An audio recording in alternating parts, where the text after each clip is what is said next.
Assalamualaikum warahmatullahi wabarakatuh. Perkenalkan, nama saya Siti Fatimah. Saya perwakilan dari kelompok 2 akan memperkenalkan anggota kelompok yang lain, yaitu Anastia Nuralisa, Indriana Amara Putri, Inkus Haryanti, Kartika Prahesti, Norita Fajrianti, Rizka Maulidatul Husna, Ripka Simanjuntak, dan saya sendiri Siti Fatimah. Di sini kami akan mempresentasikan mengenai pendekatan perkembangan anak usia dini.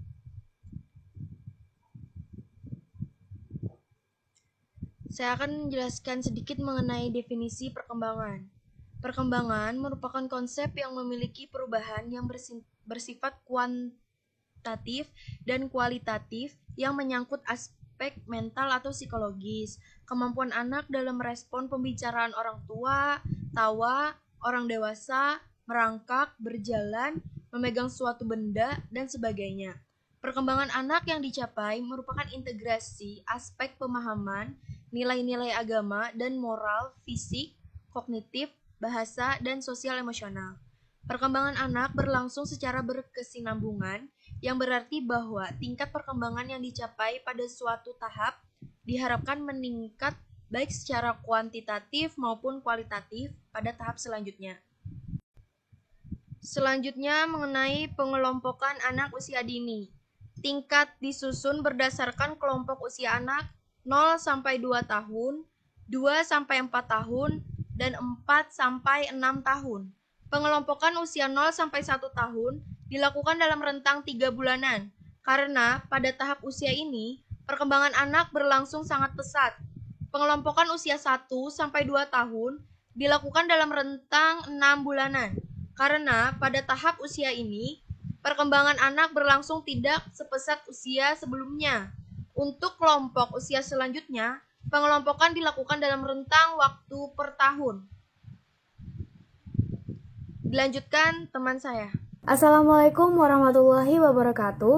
Perkenalkan, nama saya Anastia Nur Alisa, NIM 19101232200016. Di sini saya akan menjelaskan tentang prinsip-prinsip anak usia dini.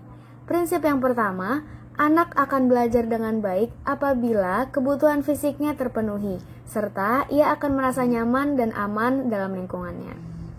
Yang kedua, anak belajar terus-menerus dimulai dari membangun pemahaman tentang sesuatu, mengeksplorasi lingkungan, dan menemukan kembali suatu konsep. Yang ketiga, anak belajar melalui interaksi sosial baik dengan orang dewasa maupun dengan teman sebayanya. Yang keempat, minat dan ketekunan anak akan memotivasi belajar anak. Yang kelima, perkembangan dan gaya belajar anak harus dipertimbangkan sebagai perkembangan individu. Yang keenam, anak belajar dari hal-hal yang sederhana sampai yang kompleks, dari yang konkret ke abstrak, dari yang berupa gerakan ke bahasa verbal, dan dari diri sendiri ke interaksi dengan orang lain. Proses pembelajaran di pendidikan anak usia dini pada umumnya dilandasi oleh dua teori. Proses pembelajaran di pendidikan anak usia dini pada umumnya dilandasi oleh dua teori belajar, yaitu behaviorisme atau tingkah laku dan konstruktivisme. Kedua aliran teori tersebut memiliki karakteristik yang berbeda satu dengan lainnya.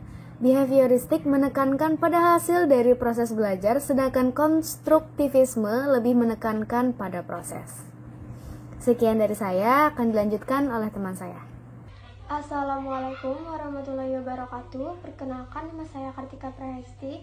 Di sini saya akan melanjutkan presentasi dari teman saya, yaitu tentang pendekatan dalam bimbingan konseling pada anak usia dini. Pendekatan bimbingan konseling pada anak usia dini ada 4 pendekatan. Yang pertama, pendekatan krisis, pendekatan remedial, pendekatan preventif, dan pendekatan perkembangan. Baik, yang pertama saya akan menjelaskan tentang pendekatan krisis.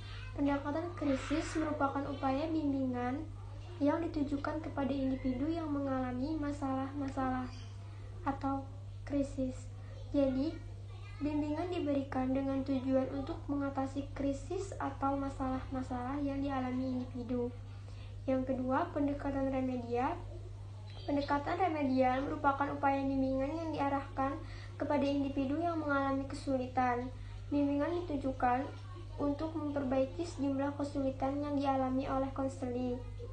Yang ketiga, pendekatan preventif merupakan upaya bimbingan yang diarahkan untuk mengantisipasi beberapa masalah individu secara umum, dengan harapan individu akan tercegah dan tidak sampai mengalami masalah-masalah tersebut.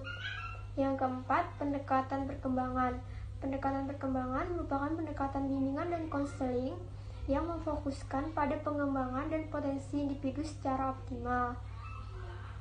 Saya Yunku Saryanti dengan NIM 1910123328. Baik, di sini saya akan menjelaskan sambungan dari teman saya itu terkait tentang pelaksanaan yang dapat dilakukan dengan pendekatan. Yang pertama ada pendekatan instruksional dan interaktif, meliputi yaitu pendekatan terpadu dengan pelaksanaan program kegiatan belajar atau PKB. Misalnya menciptakan suasana dan kegiatan kelas yang menyenangkan dan bervariasi, membiasakan siswa untuk disiplin, mengadakan kegiatan individual, kelompok, dan klasikal. Lalu yang kedua ada pendekatan dukungan sistem, yaitu dengan menciptakan suasana taman kanak-kanak dan lingkungan yang menunjang perkembangan anak. Dukungan sistem ini meliputi tentang media juga. Jadi media apa yang kita gunakan dalam pembelajaran itu juga termasuk dalam pendekatan bagian dukungan sistem. Lalu yang berikutnya ada pendekatan perkembangan pribadi, yaitu dengan memberikan kesempatan kepada anak untuk berkembang sesuai dengan kondisi dan kemampuan dirinya. Pendekatan ini dapat dilakukan dengan memberikan tugas-tugas individual, penempatan anak dalam kelompok berdasarkan minat, bakat, dan kemampuannya. Lalu kita masuk kepada materi metode pembelajaran anak usia dini. Apa sih metode pembelajaran itu? Belajar adalah proses perubahan perilaku berdasarkan pengalaman dan latihan. Lalu metode pembelajaran adalah pola umum perbuatan guru dan murid dalam perwujudan kegiatan belajar mengajar. Nah, di Indonesia sendiri ada 7 sentra yang dikembangkan oleh penemunya khususnya di Indonesia. Yang pertama ada sentra persiapan. Sentra persiapan ini adalah pusat kegiatan bermain untuk mempersiapkan anak mengenal tulisan, huruf, menghitung, dan kegiatan lainnya. Kegiatan ini guna membantu anak untuk mempersiapkan diri memasuki sekolah dasar. Persiapan kemampuan membaca meliputi visual, auditori, koordinasi gerakan otot bicara. Membaca adalah aktivitas belajar yang dominan memerlukan indera visual dan juga melibatkan fungsi penginderaan lain di syaraf otak manusia. Jadi seperti yang sudah disebutkan tadi, salah satunya sentra persiapan itu adalah sekolah untuk anak usia dini, contohnya seperti PAUD ataupun TK. Gunanya juga telah disebutkan, yaitu untuk mempersiapkan diri anak memasuki ke jenjang yang berikutnya, contohnya saja seperti sekolah dasar. Selanjutnya saya akan menjelaskan tentang sentra balok. Sentra balok memfasilitasi anak bermain tentang konsep bentuk, ukuran, keterkaitan bentuk, kerapihan, ketelitian, bahasa, dan kreativitas. Bermain balok selalu dikaitkan dengan main peran mikro, dan bangunan yang dibangun oleh anak digunakan untuk bermain peran. Contoh alat-alatnya adalah balok-balok dengan berbagai bentuk dan ukuran, balok aksesoris untuk main peran, Lego berbagai bentuk, kertas, dan alat tulis. Selanjutnya, sentra main peran besar atau mikro. Sentra main peran mengembangkan kemampuan mengenai lingkungan sosial, mengembangkan kemampuan bahasa, kematangan emosi dengan menggunakan alat main yang berukuran besar sesuai dengan ukuran sebenarnya. Contohnya seperti mainan untuk pasar-pasaran, rumah-rumahan, dokter-dokteran, kegiatan pantai, tukang-tukangan, kegiatan nelayan, serta salon-salonan. Selanjutnya, main peran kecil. Main peran kecil mengembangkan kemampuan berpikir abstrak, kemampuan berbahasa, sosial emosional, menyambungkan pengetahuan yang sudah dimiliki dengan pengetahuan baru dengan menggunakan alat main peran berukuran kecil. Alat dan bahan dalam sentra main peran kecil contohnya berbagai miniatur mainan, mainan alat rumah tangga, mainan mini alat kedokteran, mainan mini alat transportasi, dan mainan mini alat tukang. Selanjutnya, sentra bahan alam. Sentra bahan alam kental dengan pengetahuan sains, matematika, dan seni. Sentra bahan alam diisi dengan berbagai bahan main yang berasal dari alam seperti air, pasir, bebatuan, dan daun. Di sentra bahan alam, anak memiliki kesempatan menggunakan bahan main dengan berbagai cara sesuai pikiran dan gagasan masing-masing, dengan hasil yang berbeda. Menggunakan alat dan bahan harus diperhatikan keamanannya. Bahan dan alat yang digunakan harus bebas dari bahan beracun atau binatang kecil yang membahayakan. Selanjutnya akan dijelaskan oleh teman saya. Assalamualaikum warahmatullahi wabarakatuh. Nah, di sini saya akan melanjutkan presentasi dari teman saya, yaitu tentang metode pembelajaran AUD. Nah, di sini saya akan melanjutkan dari nomor 6, yaitu ada sentra seni.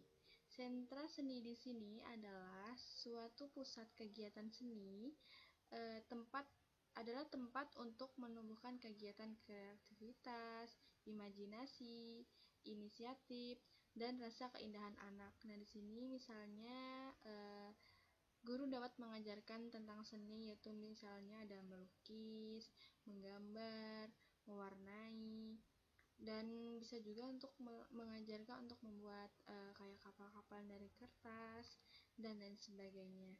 Nah, dan yang nomor 7 di sini ada sentra Intax. Nah, sentra Intax di sini adalah guru memberikan kesempatan kepada anak mempelajari tentang nilai-nilai, aturan-aturan agama, sehingga anak dapat mengembangkan keimanan dan ketakwaan melalui pembelajaran sehari-hari pada kegiatan bermain anak. Nah, di sini misalkan guru dapat mengajarkan seperti membaca doa untuk sehari-hari, misalkan doa makan, doa masuk WC, keluar WC setelah makan. Bisa juga mengajarkan sholat secara pelan-pelan, doa-doa sholat gitu. Terus selanjutnya di sini saya akan melanjutkan menjelaskan tentang metode pembelajaran PAUD. Nah, di sini yang pertama ada metode pembelajaran bermain. Nah, di sini metode pembelajaran bermain menurut Dworetzky memberikan batasan bermain. Setidaknya ada 5 kriteria dalam bermain, yaitu yang pertama ada motivasi intrinsik, pengaruh positif, bukan dikerjakan sambil lalu atau kegiatan main merupakan kegiatan utama anak dan lebih bersifat berpura-pura. Dan yang keempat ada cara atau tujuannya. Yang kelima ada kelenturan-kelenturan ditunjukkan baik dalam bentuk, dalam hubungan serta berlaku dalam setiap situasi. Nah, di sini untuk anak PAUD tidak selalu tentang bermain dan bermain. Nah, di sini guru dapat mengajarkan si anak untuk bermain namun juga untuk belajar. Jadi tidak semuanya untuk bermain saja, namun dapat didampingi dengan kata belajar. Dapat misalkan kayak menghafal nama-nama binatang atau berhitung 1 sampai 10 dan lain sebagainya. Nah, di sini saya akan melanjutkan yang kedua ada metode pembelajaran melalui bercerita. Nah, di sini maksudnya adalah bercerita adalah cara bertutur dan menyampaikan cerita atau memberikan pelajaran secara lisan. Bercerita juga merupakan cara untuk menyampaikan nilai-nilai yang berlaku di masyarakat. Isi ceritanya diupayakan berkaitan dengan misalnya dunia kehidupan anak yang penuh sukacita, terus disesuaikan dengan minta anak, apa yang biasanya mereka suka. Dan yang ketiga tingkat usia si anak ini umur berapa, misalkan umur 3 tahun contohnya. Terus yang keempat ini ada membuka kesempatan bagi anak untuk bertanya. Nah, dalam kita bercerita itu kita harus dapat memberikan kesempatan anak untuk bercerita. Misalkan Bu, ini gimana sih tentang kok bisa sih si ini begini gitu. Jadi si anak dapat memahami dan mencerna cerita tersebut. Nah, baiklah, akan Nah, baiklah, akan dilanjutkan oleh teman saya. Mungkin hanya ini yang bisa saya sampaikan dan akan dilanjutkan oleh teman saya. Terima kasih. Perkenalkan, nama saya Ripka Simanjuntak dengan NIM 191012322005. Di sini saya akan menjelaskan tentang metode pembelajaran melalui bernyanyi. Honik menyatakan bahwa bernyanyi memiliki banyak manfaat untuk praktik pendidikan anak dan pengembangan pribadi anak secara luas. Karena bernyanyi bersifat menyenangkan, bernyanyi dapat dipakai untuk mengatasi kecemasan, bernyanyi merupakan media untuk mengekspresikan perasaan, bernyanyi dapat membantu membangun rasa percaya diri anak, dan bernyanyi dapat membantu daya ingat anak. Melalui manfaat ini dan metode ini, anak akan lebih mudah untuk memahami isi pembelajaran yang diajarkan oleh gurunya. Selanjutnya, ada metode pembelajaran terpadu. Metode pembelajaran terpadu ini memiliki manfaat untuk meningkatkan perkembangan konsep anak, memungkinkan anak untuk dapat bereksplorasi pengetahuannya melalui bermain dengan berbagai macam kegiatan. Membantu guru dan praktisi lainnya untuk dapat mengembangkan kemampuan profesionalnya. Dan program ini biasanya dapat dilakukan atau dilaksanakan dalam berbeda tingkat usia dan untuk anak-anak berkebutuhan khusus. Prosedur pelaksanaan pembelajaran terpadu terdiri dari langkah-langkah sebagai berikut, yaitu memilih tema, penjabaran tema, perencanaan, pelaksanaan, dan penilaian. Selanjutnya itu ada metode pembelajaran demonstrasi. Pembelajaran demonstrasi ini biasa diperoleh melalui penglihatan, pendengaran, dan peniruan. Si anak secara khusus menunjukkan, mengerjakan, dan menjelaskan suatu objek atau proses dari suatu peristiwa yang sedang dilakukan, merupakan salah satu metode bermain yang disebut dengan demonstrasi. Ada dua kegiatan dalam metode demonstrasi, yaitu kegiatan yang bertujuan untuk melatih koordinasi mata dan jari jemari, yaitu seperti memegang, mengikat tali sepatu, memasang kancing baju, memakai kaos kaki. Hal-hal inilah yang disebut melatih koordinasi mata dan jari jemari. Yang kedua itu ada kegiatan bermain yang bertujuan melatih koordinasi tubuh atau gerakan seperti melompat, merayap, merangkak, berjalan. Nah, melalui gerakan-gerakan ini dapat melatih tubuh anak dan motorik kasar anak. Yang selanjutnya ada metode pembelajaran pemberian tugas. Tugas atau pekerjaan yang diberikan kepada anak berfungsi memberikan kesempatan kepada anak untuk melaksanakan tugas berdasarkan petunjuk atau aturan yang diberikan oleh gurunya. Nah, sehingga anak itu dapat mengalami secara nyata dan melaksanakan pekerjaannya dari awal sampai tuntas.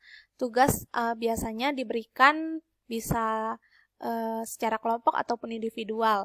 Melalui pemberian tugas ini, anak diharapkan untuk bisa mengerjakan tugas-tugasnya dengan mandiri, sehingga apa yang sudah diajarkan oleh gurunya, apa yang sudah diterangkan oleh gurunya, anak dapat melatihnya ketika mereka di rumah, ketika mereka di sekolah, dengan kemampuan mereka. Mungkin itu saja dari saya, terima kasih. Nama saya Indriana Amara Putri dengan NIM 191013120009. Saya dari kelas B dan saya dari kelompok 2. Di sini saya akan melanjutkan presentasi dari teman saya, yaitu ada metode karawisata. Metode ini berupa kunjungan-kunjungan ke suatu tempat sesuai dengan tema yang sudah ditentukan. Contohnya, pengenalan hewan-hewan bagi anak usia dini, yang dimana mereka akan mengunjungi tempat wisata yaitu kebun binatang. Metode ini berupaya untuk meningkatkan minat siswa dan bisa juga menjadi sarana rekreasi bagi anak. Dan juga mereka mendapat pengetahuan secara langsung yang ada di tempat tersebut. Selanjutnya ada metode pembelajaran bercakap-cakap, yang dimana dalam metode ini lebih mengutamakan anak untuk meningkatkan keberanian mereka dalam mengungkapkan pendapatnya dan melatih mereka untuk mendengarkan seseorang ketika sedang menyampaikan pendapat, serta dapat memperluas kosakata mereka yang akan mereka kuasai. Contoh dari metode ini adalah berdiskusi antar pribadi atau antar kelompok. Kemudian ada metode sentra dan lingkaran, yang dimana metode ini memberikan keleluasaan kepada anak untuk bebas bermain di sentra-sentra yang sudah disediakan. Kegiatan sentra dibagi menjadi 4 pijakan, yaitu pijakan lingkungan main, pijakan awal main, pijakan saat main, dan pijakan setelah main. Selanjutnya ada metode quantum teaching, yang dimana metode ini masih belum banyak digunakan dalam PAUD, karena metode ini tergolong masih baru. Tetapi sebagian PAUD sudah ada menggunakannya. Melalui metode ini, maka otak kanan dan otak kiri dapat dioptimalkan dan mampu mengakomodasikan modalitas belajar anak, seperti visual, audiotorial, dan kinestetik. Metode ini mengacu pada rancangan pembelajaran Tandur, yaitu tumbuhan, alami, namai, demonstrasikan, dan rayakan. Selanjutnya akan dilanjutkan oleh teman saya. Terima kasih. Assalamualaikum warahmatullahi wabarakatuh. Saya Rizka Maulidatul Husna, NIM 1910-1231-20004, melanjutkan presentasi dari teman saya. F. Model pembelajaran AUD. Kurikulum PAUD bertujuan untuk mengembangkan seluruh potensi anak, agar kelak berfungsi sebagai manusia yang utuh sesuai dengan kultur dan falsafah suatu bangsa. Dari sudut epistemologi, dikembangkan kajian tentang metodologi pembelajaran anak usia dini telah dikembangkan dengan acuan filosofis, pendekatan, dan model yang beraneka ragam, termasuk di dalamnya kajian tentang model kurikulum untuk anak usia dini. Sesuai dengan landasan filsafatnya, maka pengembangan kurikulum anak usia dini secara garis besar dikelompokkan dalam 3 model. Yang pertama, dilakukan dengan model proses pematangan yang didasarkan pada teori yang dikembangkan oleh Giselle, Freud, dan Erikson. Pendekatan kedua dikenal dengan model tingkah laku lingkungan yang didasarkan pada teori Skinner, Baer, Vijay, dan Bandura. Pendekatan ketiga dilakukan dengan menggunakan model interaksi yang didasarkan pada teori Piaget dan Vygotsky. Dan yang secara garis besarnya akan dibahas sebagai berikut. Yang pertama, pendekatan model pematangan. Menurut pandangan ini, anak memiliki blueprint, pola tingkah laku tertentu. Perubahan tingkah laku terjadi sebagai hasil kematangan psikologis dan situasi lingkungan yang mengandung tingkah laku tertentu. Jadi, model pendekatan ini berasumsi bahwa setiap anak yang lahir telah memiliki bawaan tingkah lakunya. Namun, perilaku dapat berubah sesuai dengan kematangan perkembangan psikologisnya dan dipengaruhi oleh lingkungan, khususnya lingkungan sosial tingkah laku. Kedua, model aliran tingkah laku lingkungan. Menurut model ini, anak-anak dilahirkan bagi suatu tulis yang kosong. Tingkah laku anak yang pasif dibentuk oleh kondisi lingkungan. Perubahan tingkah laku terjadi sebagai hasil dari penguatan suatu peristiwa yang terencana dan tidak terencana. Model pendekatan tingkah laku lingkungan ini artinya kurikulum dijadikan sebagai inti pendidikan yang akan mengubah pola tingkah laku peserta didik dan berhasil jika terjadi penguatan peristiwa yang terencana maupun tidak terencana. 3. Model interaksi. Model ini beranggapan bahwa perkembangan anak merupakan hasil perpaduan antara hereditas dan pengaruh lingkungan. Perkembangan ini terjadi pada seseorang ketika orang melakukan pengorganisasian diri yang dicapai pada tahap optimal oleh peristiwa yang dieksperimentasikan. Sekian dari kelompok kami, salah kilap mohon maaf. Wassalamualaikum warahmatullahi wabarakatuh.